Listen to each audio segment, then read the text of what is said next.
Global warming is a threat to us all.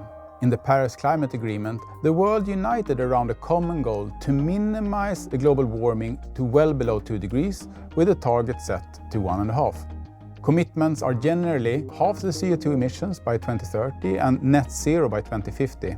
Governments and policymakers have since then prepared legislations, policies and financial instruments to guide us towards these goals. A carbon tax is one of these instruments.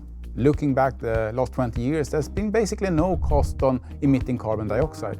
But as the understanding of the effects this has on our planet, more and more countries are implementing some form of carbon tax. Since Paris, we now see the new policies in effect, and as we get closer to 2030, regulations will get even stricter. Carbon declaration for products is another instrument. This will drive conscious purchasing decisions and will be a differentiator for the future.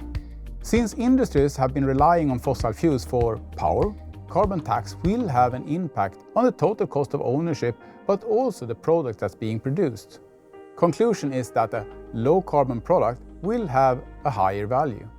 Now, with that in mind, investments that are made today, they will live beyond 2030. What impact will the decisions we make today have for the total cost of ownership at the end of life of these investments? For the mining industry, metals that are produced with a low environmental footprint will have a competitive advantage. At Epiroc, we see electrification as one of the key technologies going forward.